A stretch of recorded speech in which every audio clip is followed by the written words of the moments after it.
All right, you're still listening to Reflections on Adami Mogo 93.1 FM. Reflections. We just finished reflecting on why rice is expensive and not affordable, for common Nigerians. And now we're moving to something else. We are seeing the drama in River State, Wike and Fubara, Godfather, Godson.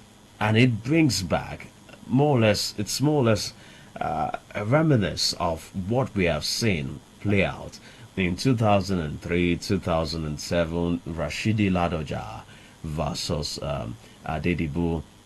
There is Obaseki versus Oshomole. But if you go back in time, there are those that say that what we are seeing mirrors what you almost had with Awolowo versus Akintola. And a lot of all this is playing out. And so it has brought us to a moment where we are asking Obafemi Awolowo, the late sage, regarded as one of the brightest minds that the Yoruba region has ever produced. What kind of man was he? What kind of politician was he? Did he play the same type of godfather role that, we've seen a lot of people play now? And then there are those who have been asking, Baba Sokwe, where did that emanate from? Some say, it came from Awolowo himself, and basically it was a casual statement of the action group at the time. They will say, Baba Sokwe, and that it has happened there. And then there are those that say, no. This started happening much later when you had the likes of Busari Adelakun, the one you know as a Robodo, down to Lamidi Adedibu himself. Well, this morning I have a master historian, a senior member of the Yoruba Socio-Political group, the Afenifere, and more importantly, he is the Gbonka Aare Kakanfo of Yorubaland, Mogaji Gboyega Adejumo, who has now joined me via telephone. I will be taking a look at this morning. Good morning, Mogaji. It is good to have you join me via telephone. I wish we could have done this physically, but I hope that we'll be able to do that very soon. Now, interestingly, there is an article that says Tinubu is a godfather like Awolowo, like Azikiwe, and in fact, like the Sardauna. But let's pin it down to Obafemi Awolowo. What kind of godfather was Obafemi Awolowo? In truth, you need to add that I am the spokesperson of the Afenifere. I'm the director of communications of Afenifere. Sincere apologies, you can call it the publicity secretary as well. Yeah. But again, it is not just being an Afenifere member or the spokesperson or the face of Afenifere that I'm bringing. I'm bringing history and I'm bringing clarity. Obafemi Awolowo was never a Baba Sokwe kind of leader. He never was. I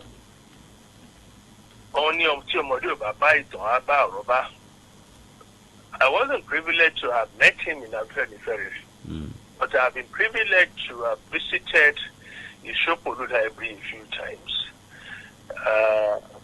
I have all his books. You can go to the Tribune newspapers and confirm.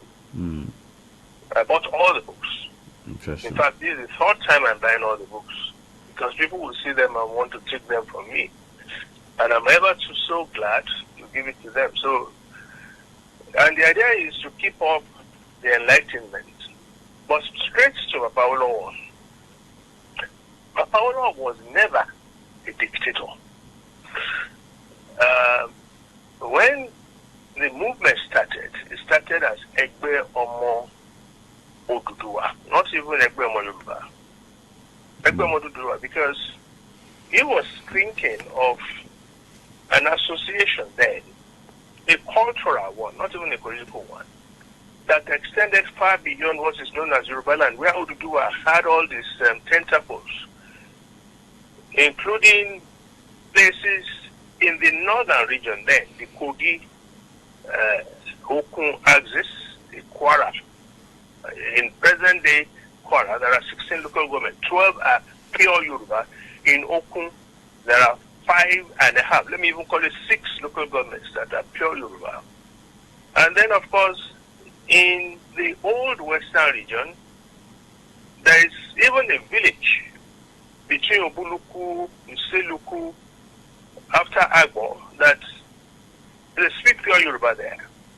Not to talk of the ties Odudua and Oromio established with the old Benin Empire. And of course, we must not fail to address the fact that the Shekiri are the 29th tribe of the Yoruba nation. So he wanted to have everything pertaining to Odudua, bringing them together. So it was not just Egbemo Yoruba. Now, even in that, we had the likes of H.O. Davis and the rest of them. And he was the secretary, he was not the leader. Yes. But he initiated it, but he was never the leader. Even in the Yoruba youth movement that came, he supported Ernest Okoli over his own kinsman, Akisoya, or Demo Bishara. A Remo man, a Yoruba man, based on principles. Awolowo has always been this man, based on principles. In that anthem that has now become the Yoruba anthem, which was actually the UPN anthem and the Afenifere anthem, he said it is a duty that we owe. Ishewa ni funlewa. People say Ishewa funlewa. Ishewa funlewa. Okay. I should be a ruler bomo. Egalitarianism. And he practiced that all through his life. If people are going to be talking about Akintola, I would say that the deputy leader, up until the time that the unfortunate incident happened that took the life of Bode Thomas, it was Bode Thomas that was the deputy leader. And he didn't pick him. He practiced the collegiate type of leadership.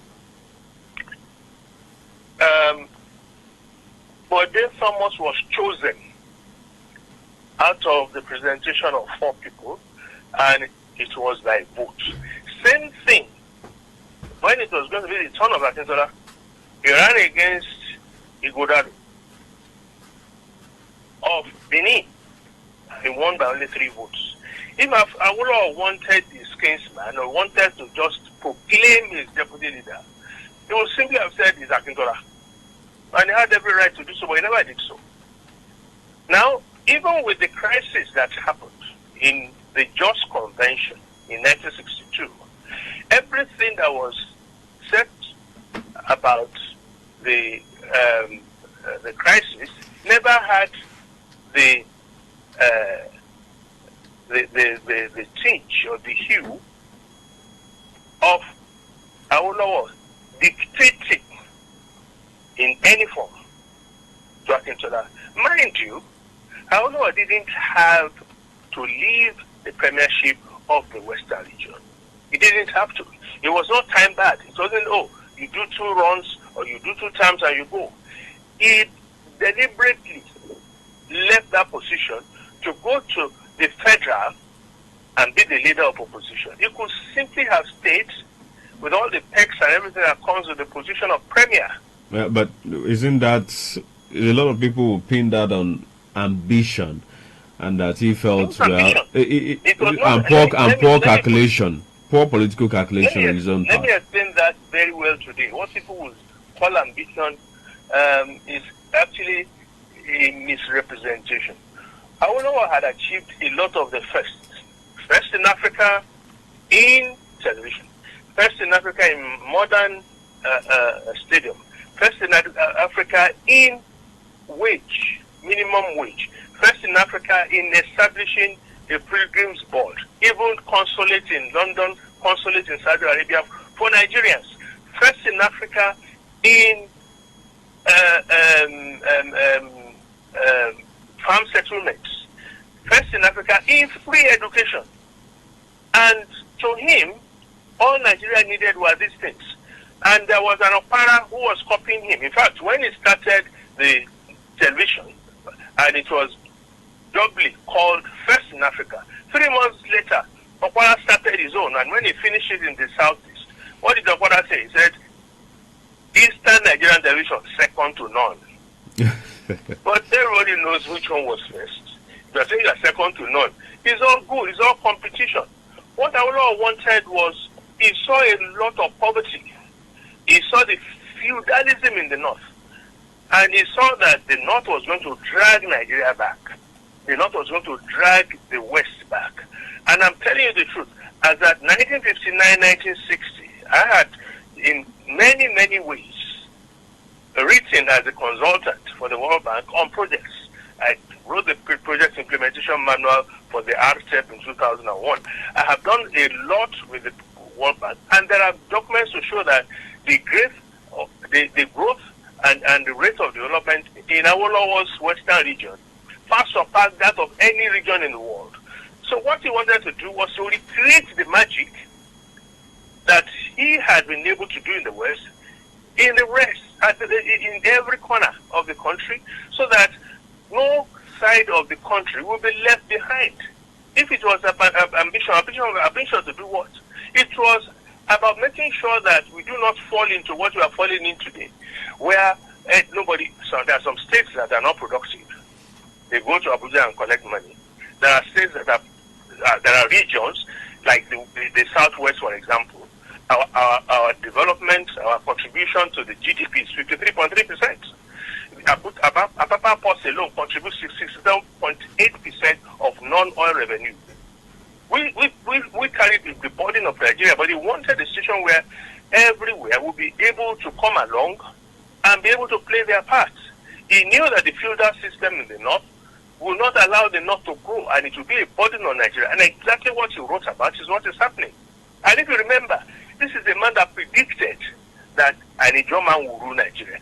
If it's about ambition, why will he say that? But he looks at it and says, Ijaw are number 4. They are in the River Rhine, they exist along the coastal lines.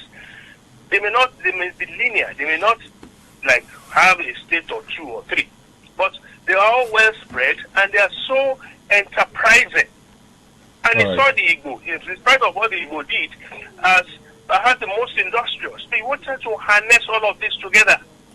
It was never about ambition. What ambition? Okay, but if it was John Minton who said that I would rather reign in hell than to serve in heaven.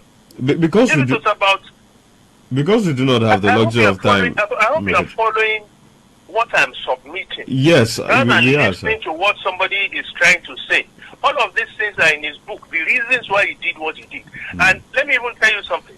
He was offered the position of deputy premier. Deputy prime minister. He rejected it. And he said it is not going to help his people. It's only going to gratify him.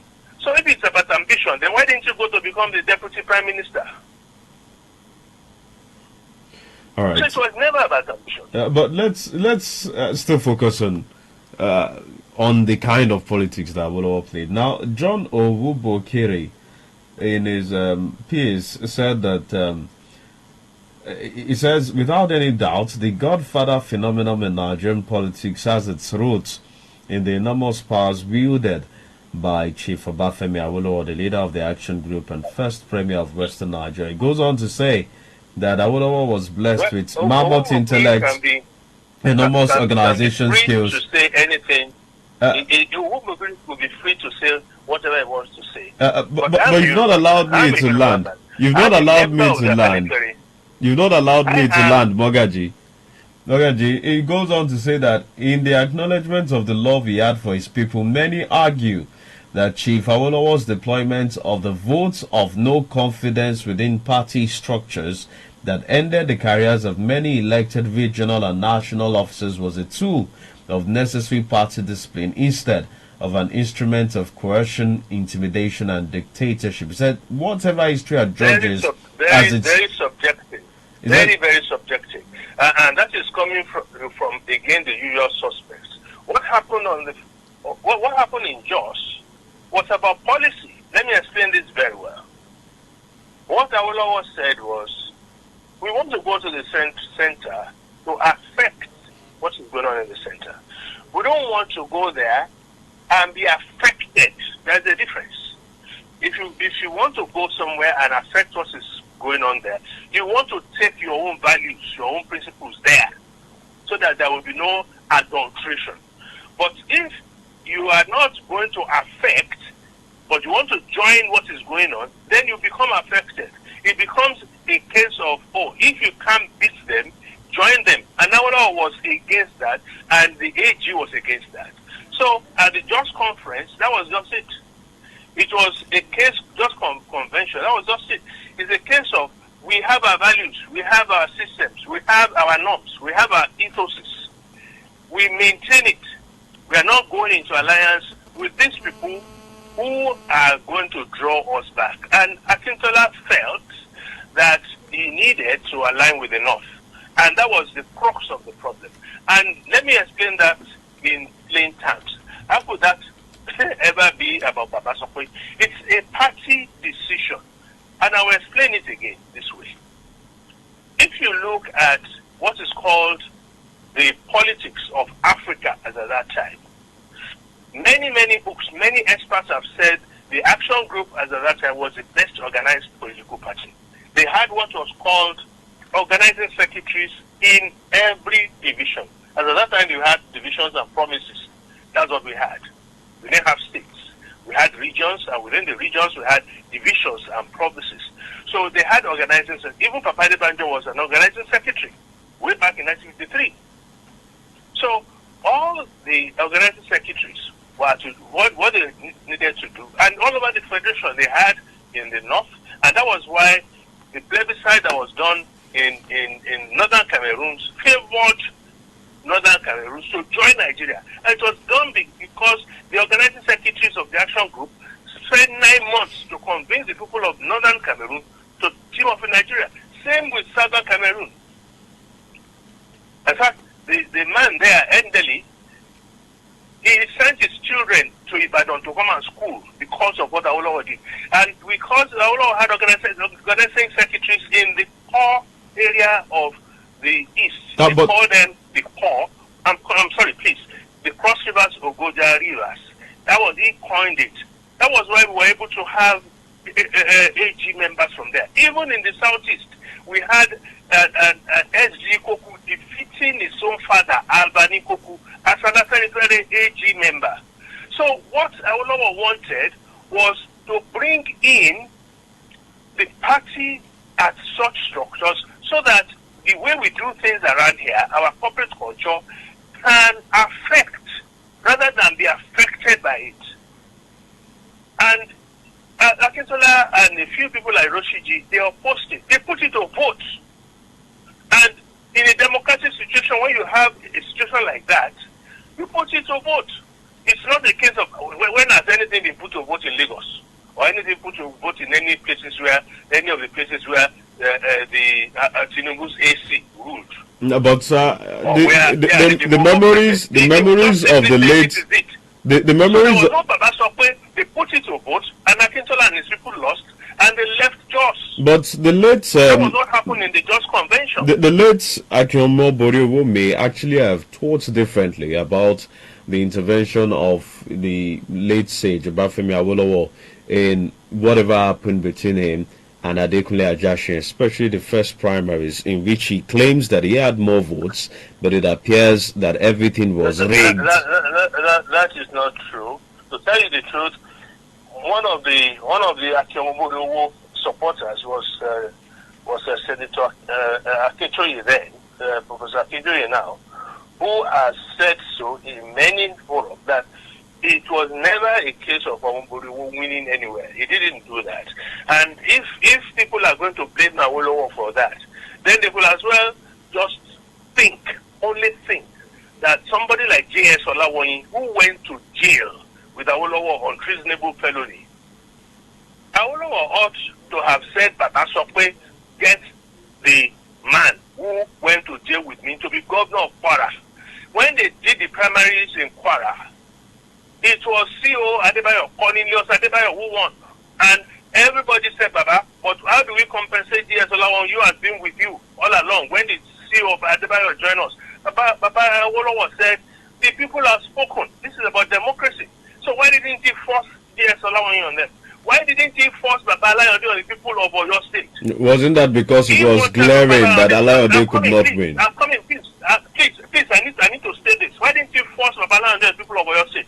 When Bola said E2 was going to go for primaries, Awolowo allowed it. At the primaries, Babala and he withdrew and let Bola win. He said he was my student. I can't be competing with my students. That was how Bola became governor.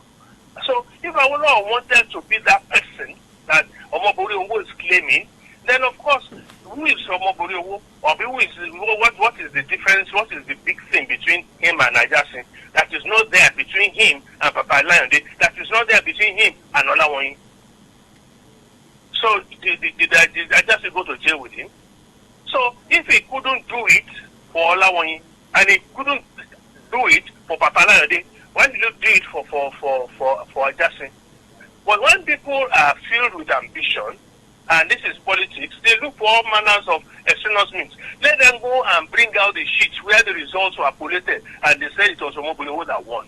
In fact, one of the people who followed Omobori, and I want you to do this, my good friend, we were in the university together, twice the governor of Ondo State, Mimiko, surely with Omobori, tell him that Mogaji Adejumo said, in the last discussion that we had on this matter many years ago, it was with Omobori. Omobori did not win. He did not win. He was staunchly for Omobori, but Omobori did not win.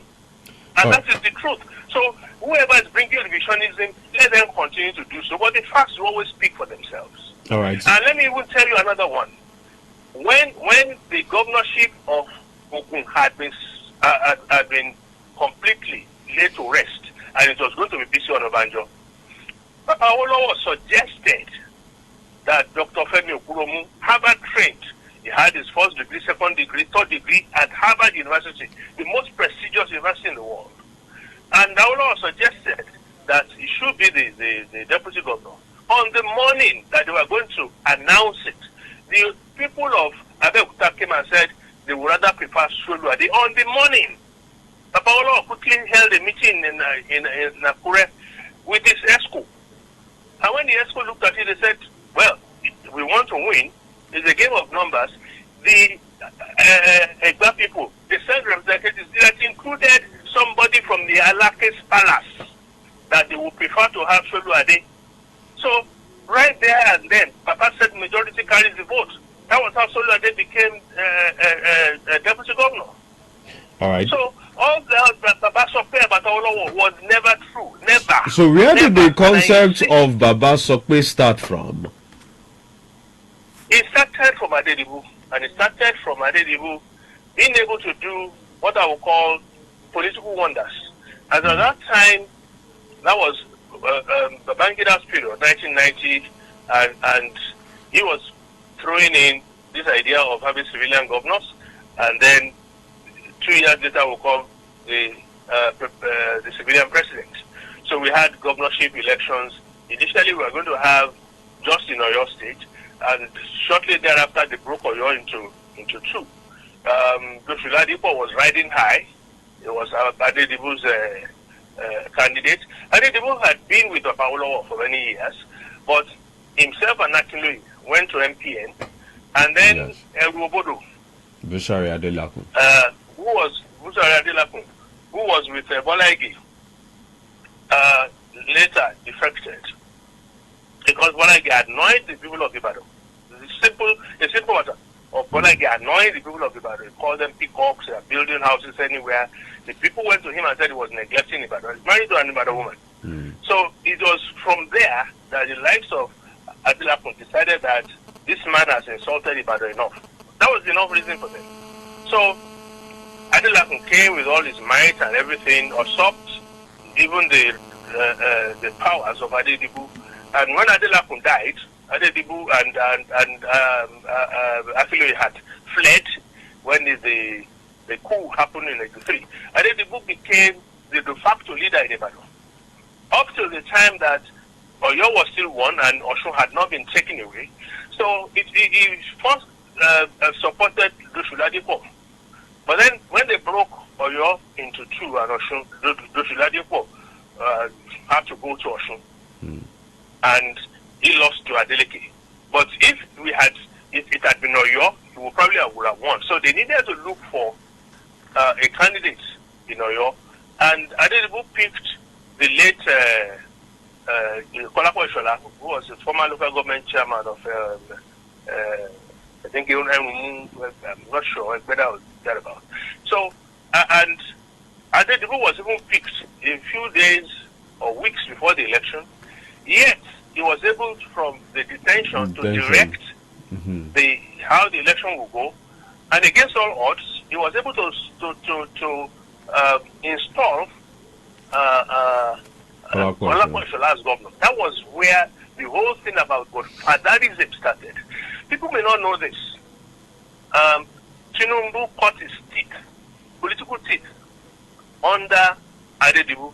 And Adedibu was very close to Yaradua. Yaradua saw the power of Adedibu, what he was able to do in Oyo with Kolapo Ishola, and Yaradua, who wanted to be governor. They were in dissension together. He saw that somebody from detention could make a governor. He decided to befriend Adedibu politically because he was which of the Yaraduas are you referring to? The senior Yaradua? I'm talking about Musa Yaradua, the elder brother. The former number 2. Yes. To Obasanjo. The elder brother of the late president. Yeah. Not Umoru. No. Yeah. Shehu Musa Yaradua. So, he tried to be president until he was disqualified, and that was what led to Adedibu coming out. And as at that time, Adedibu had effectively taken over even the politics of the Southwest. So he backed MP Abiola, and when they went to do the SDP convention, believe me, the first ballot, MKO came third. Adedibu swung into action, had to convince the Igbo delegates and all that. I had to travel at night, 2 a.m., to go and meet Shehu Musa Yaradua in Kaduna. He drove from Jos. In fact, in that vehicle was my late brother, Richard Adejumo, who drove, and Oshoba, he's still alive. Aremo. Former governor, he was there. They went to meet Yaradua in Kaduna at 2 a.m. And Atiku was there, and they told Atiku to step down for Abiola. And Adedibu did all that and got MK Abiola the ticket to be the SDP president. So it wasn't even that was fair. The rise and ascendancy of Adedibu. That was actually what launched Adedibu into the limelight. And because of his modus operandi, very little education, knowing the rudiments of politics, he knew what it is to organize at the grassroots. He knew what it is to organize wards. He was able to have control over all the wards in the old Oyo. And he will identify leaders in Okeogun, in certain places in the Barapa, and he will feed them. He will address their needs, political needs, financial needs. There was no kind of money he couldn't spend. In fact, if you had 100 naira, he will go and borrow more to spend on politics, because he knew how to cut power, how to use power, and to use the power of persuasion. So, at the end of the day, everybody subjected their political powers to Adedibu, because from there, they were getting their daily needs, their daily feeds, their political ambitions, and everything that people will need in politics. They will go to him and flock, and he would somehow be able to give to those whom you might call the highest bidder the ticket. What? So the real idea of having to set the motion for Baba Sokwe started with Adedibu. You have said, and as I'm talking to you, you go to Ibadan, people will tell you that Mogaji Gboyega Adejumo was close to Adedibu, close enough to Adedibu. I was one of the few that would enter his bedroom at any time. I was one of the few that he would sit with in council. So I know about this without being immodest. I would say that I saw everything. I witnessed everything. This type of politics was rare. Mogaji, you have said something now that hits at the core, and that is a lot of people because the current president, Bola Tinubu, prides himself as a progressive, a lot of people would usually write in their narration that, well, he aligned with the Awolowo school of thought, with the Awolowo style of politics. But you have just said, you have just said that he cut his teeth with Adedibu, you know, learning from Adedibu. I'd like you to provide some insights. He was this man who studied Adedibu well, who was always in Molete. And as at that time, he started his political life with Yaradua. And when Yaradua was eventually stopped from contesting, he shifted his allegiance to Adedibu and to MKO. Okay. So he started with Yaradua. He was never an Awist. And even until the time that Abacha took over, he wanted to be governor in Lagos. When Abacha said he was going to have civilian governors, when that was not possible, he actually wanted to be commissioner. Because when all of this was not possible, that he joined NADECO. And joining NADECO did not mean that he joined Afenifere. I want you to understand that. Even though Afenifere established NADECO, Afenifere knew that this fight was not going to be a regional fight. It was not going to be a Yoruba fight. Because if it was going to be a Yoruba fight, it was exactly designed to fail. It's not going to be because I think Abiola was a Yoruba man, that he must be president, even if he was cheated. That's not the way Nigeria is designed. Nigeria is designed that way, I will tell you. Why did the Igbos lose the civil war? Other regions will simply gang up against us. So that's why we have to go for the Dan Suleiman, we have to go for the Sam Mbakwe and the rest of it. Go to the north and go to the east and go everywhere to gather people of like minds to fight the injustice done to Abiola. That was how NADECO was formed. And to what extent was Tinubu was not even, sorry, excuse me, let me just finish this. Tinubu was not even, he was not even active in the NADECO here in Nigeria, as you would have the likes of Godfatherism, as you have the likes of Bekora Sankuti, like you have the likes of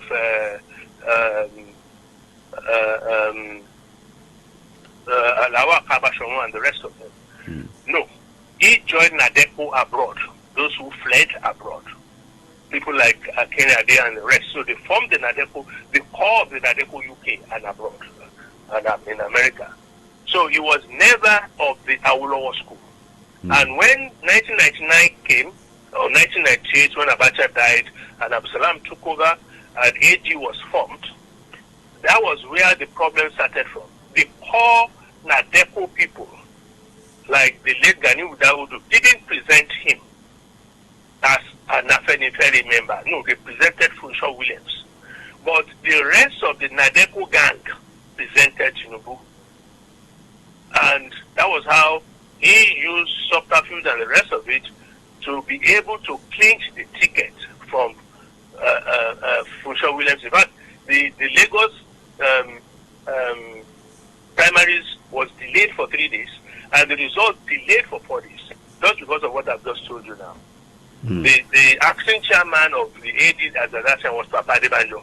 Yes. So until the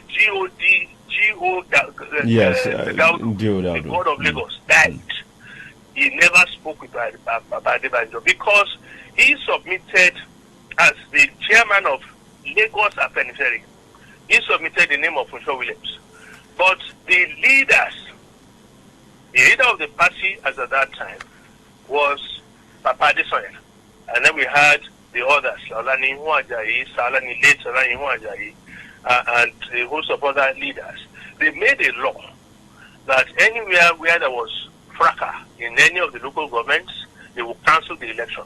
And the Tinubu people made sure that there were fracas in two places where Funshaw Williams was strongest, and that's Ikorodu and Lagos mainland. And if they didn't cancel the elections results from those two local governments, Tinubu would never have been the candidate. Oh, is so that and that sounds like the Adedibu style. That is Adedibu style. In fact, I won't want to mention the name, but one of the closest persons to Tinubu, who is the minister today, actually said to Adebanjo, and in my presence, that as soon as that law was proclaimed by the leaders, they knew what to do, that they had to just go there into those two local governments and make trouble. Because if they did it, then there's no way Tinubu would have won. He confessed. And you don't want to give us a name. Perhaps we can also clarify. No, I won't mention the name, because, you see, there are many things that some of us will have to endure with. And that is having to carry some of these secrets to our graves. Because it is useless even saying all of this all over again. Number one, how many people will want to even believe me? And then they will say maybe I'm saying it because I don't like Tinubu or whatever. People will adduce many reasons to it. And at the end of the day, the people who chose Baraba over Jesus Christ, people who chose Buhari over Jonathan, who are they? Are they thinking people? If Jesus is to come back again and there is a Baraba, people in Nigeria will choose Baraba. Do you think Nigerians made a wrong choice? How am I going to be able to fight against such people who have such mindset? So I only say what I need to say and move on. Do you think Nigerians made a wrong choice? Let the consequences be on the conscience of the people and with their conviction, with the way they do their votes. The president, Bola Tinubu, lost Lagos. That was totally unexpected. He has been regarded as the godfather of Lagos politics. Lagos is a stronghold. Were you surprised? The result that PDP took to the tribunal even showed that Tinubu had less than 200,000 votes in Lagos. After all the alterations and rigging and all that, with the INEC doing their very best, he still lost. But I can tell you this, the people in Rivers State, if you care to ask them, they will tell you Tinubu never won in Rivers. And it is that job that Wike did in Rivers that they thought if there's going to be a run off, or they will have to call them back to do the rerun because of the idea that Tinubu didn't win 25% in Abuja, that Wike has been brought to Abuja to come and reenact the same magic he did in Rivers. So let's just leave all of that. Let's live with the consequences of our choices. I think it's better that way. Because no sane country will conduct an election the way Nigeria conducted this election. But back to Baba Awolowo. Yeah. From all that I've said to you, Baba Awolowo was never a Baba Sokwe kind of person. So when people compare to the let me even give you one last example. Okay. Baba Awolowo did not have what you can call a one-line political organization. He had it in several and different layers. There are those who are the thinkers, there are those who are the canvassers, there are those who are the doers, there are those who are the policy makers. He had them in various levels and interacts with them differently. The day he called the meeting with the Professor Sam Olugbeminiyi, Professor about two of the professors are late now. I'm trying to remember. He had about 6 of them in the policy making part of the organization. If I remember their names. Anyway, yeah, he had them like that. But one of them was accused, and that was Professor Sam Olugbeminiyi. Those belonging to the policy, like in the Western region, when he had a Awokoya in education, the vice chairman was from Palayode, and they were the one who designed free education for the whole of the West, from Badagry to Asaba. So when he wanted somebody like Babalayode to be governor, he knew what he was doing. But because he was a Democrat, he didn't force him on the people of Oyo State. Anyway, Professor Sam Olugbeminiyi was accused of having met with Obasanjo, who was considered an arch-enemy of Awolowo's at the airport. And people said he conversed with him. They went into the special wing of the presidential lodge to have a conversation. And they felt that was disrespectful to the leader. So when they brought the case, in fact, Professor Sam Olugbeminiyi was in Ekiti. He drove all the way down and slept in even Papa Awolowo's house. But when they got to the meeting, the next day, Papa Awolowo, when they were taking the case, he didn't say, "Oh, I trust Sam Olugbeminiyi." No, he wouldn't. He said, "Everybody come and state your cases." The people who brought the case against Sam Olugbeminiyi, they stated it, said, "Sam, you defend yourself." And Sam defended himself, and Papa Awolowo said, "Okay, the disciplinary committee, you do the judging." He did not interfere. And when Sam Olugbeminiyi later asked me, "Leader, you just let me say," because I'm very convinced that you didn't do anything wrong, and I'm sure that you'll be able to plead your case. And the people in the disciplinary committee, they're not stupid. They'll be able to make the judgment right. So why should I interfere? If I interfere, that is when people will say that you did it. Let the people who accused you and those who are going to judge you come to a conclusion. And that is the kind of person Awolowo was. But what kind of Democrat? You can ask from his son, Oluwaduku. This story I've just told you. You can ask from his son, Oluwaduku, who was my schoolmate and classmate at University of Ife. It's a story that is retold in the Aduku house day after day. But what kind of Democrat was Awolowo? Especially when you consider that Adedibu worked for him. Adedibu worked for the action group, and Adedibu had always been perhaps on the mafia-like side or violent or the harmed side of the AG at the time. I remember that popular story that Adedibu said about Makpol. About Makpol being locked by Adelabu, and they had to break in, and so many other things. When Awolowo was to be sworn in as premier, the chairman of the municipal council then was Adelabu. Yes. They paid £2 for the use of Makpol for the swearing in. And then Adedibu locked the door. Adelabu locked the hall, yeah. Adelabu locked the door. And who forced the door open? It was Adedibu. Yes. But Awolowo refused to enter. He refused to enter. But again, why did Awolowo not call Adedibu back in 79? Why did he not call Akinloye back in 79? He selected those he wanted to be with him in the UPN. And because he didn't call Adedibu and Egudemi, you know the person who called Egudemi Akinloye, that they went to MPN. So initially you may not know somebody, but after a few years you get to know your friends, you get to know everything that you will need so that you can make a rightful judgment in the future. So as at the time he was forming the MPN, he had been able to see those who would stay with him and those who would not stay, those who believed in the cause, who will stay on the principled side, who will stand on the terra farmers, on the farm ground of equality, of liberty, of standing firm on equity. He knew those that could do it, and yet, like Jesus Christ had the ones he chose, there was still a Judas. There will always be a Judas. No matter how much you try, even the Lord Jesus Christ could not escape that phenomenon.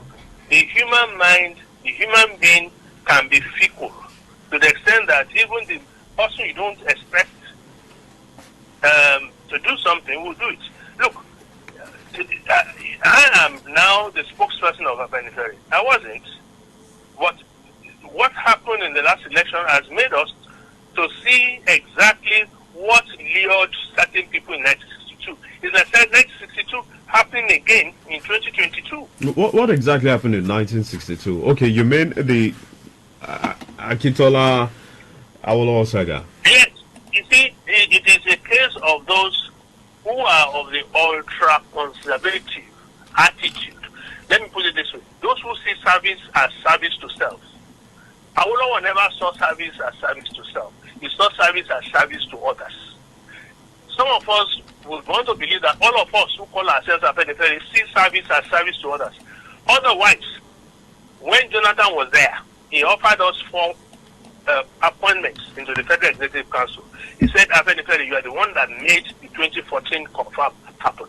It was your Dr. Okuromu who wrote the background papers. It was your Professor Akinyemi who co-chaired it. Please, for this wonderful job, give me 4 names to make us to put down as ministers. Afenifere refused. He said, okay, special advisor. We refused. There was nothing he didn't promise us. We didn't take.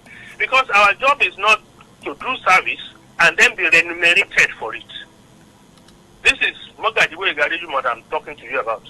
You think I've not been offered position, even in Oyo State. All right. But I'm not taken. Babade Banjo, throughout his political life, was offered House of Rep 3 times, was offered governorship 2 times, was offered Senate 2 times. He refused. Mogaji. So some of us see service. Hold on, please. So some of us see service as service to others. That is what Jesus Christ came to do on earth. How many cars did he ride? Even as at that time they were riding horses and donkeys. He didn't own one. But look at it today. Everybody is talking about him. 3/4 of the world today are following him. So what did Awolowo have? Go there to Ikinkene and see the car that he rode. Is there one old Mercedes like that? When people were riding bigger cars, look at the house he built and see the kind of furniture that is there. You want to believe this is the house of the once a leader of the Yoruba. All right, but Mogaji, because we do not have the luxury of time, we have just about 2 minutes left to go. I am curious. You know, a lot of things are happening in Nigeria. People are not so excited. The economy is struggling. Corruption is still a major menace in this country. People continue to say the major problem that we have is bad or poor leadership, as they put it. A few days ago, people were making reference to Dora Akuili. And, you know, one of our children said, hey, it appears that our mother simply sacrificed all of her life for nothing in Nigeria. It appears that a lot of good people who indeed want to serve the people are getting discouraged on a daily basis. How or what price does Nigeria have to pay to get these people who are serious about indeed serving the people back on top? Whatever we did in 2023 has spoken for us. If it's about looking for patronage, then we won't be supporting of it. And many people now are regretting their choices in 2023. But we want them. Not just like we want them that Buhari was never going to be that leader to give Nigeria good governance. Somebody who did not even improve upon himself in 40 years, who didn't go back to school, who doesn't know anything about the economy, who was a Fulani redentist. How can you bring somebody like that to power when we had the likes of Awolowo and Azikiwe, we had the likes of Aminu Kanu in the First Republic, and 40 years, 50 years later, you're bringing someone like Buhari, and you want a different kind of result? What you keep repeating will give you the same results. When you continue to deny that this is the truth and you go for the worst kind of situation ever because of ethnicity or religion, then you lose your right to liberty, to freedom. Mogaji, that is what is killing Nigeria. Mogaji, don't forget that for some people, the choices of 2023 was down to track record of what was done in Lagos versus what was done in Anambra. Lagos was just a state in Nigeria, and you are talking about track record of Lagos. Please do not make me to talk. When you go to a country like Botswana, which is landlocked, when you go to a country like Rwanda, which is landlocked, put all their budgets together, is less than half of the budget of Lagos. There is no road in Rwanda or Botswana that is not tarred, and it's the same land size as with Lagos. If half of the money they make in Lagos is put to use in Lagos, Lagos will be the #1 best-looking state in the whole of Africa. I'm telling you the truth. All right, thank you. Where are the roads? Look, let me even tell you something. Apart from the fact that you have private schools, where are the public schools? Lagos, when you go to Subeb, go to Ubek in Abuja, Lagos Subeb is always 32 or 33.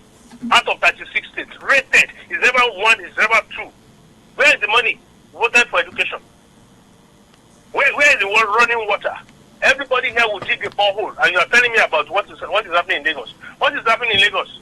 They build the best roads for themselves in Ikoyi. But what about Olumosho? What about Kushofe? What about the other places? Thank And you. that is where the bulk of the votes are coming from. Lagos is injustice.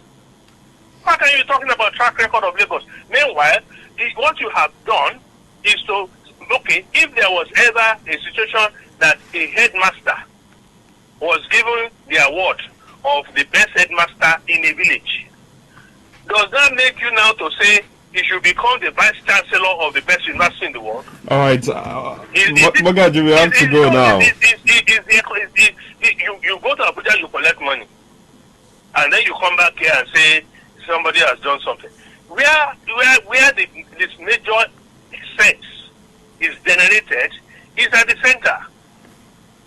Aare. If the center is not well run, then nothing will happen in the state.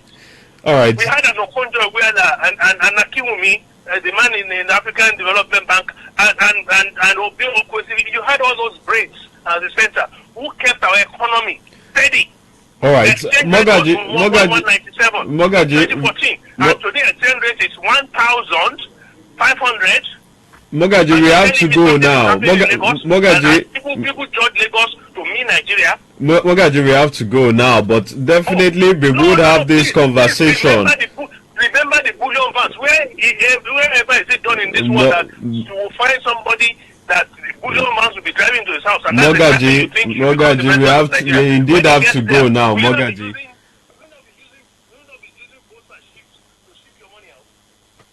All right, Mogaji, thank you very much. We will definitely be back. Don't insult my intelligence.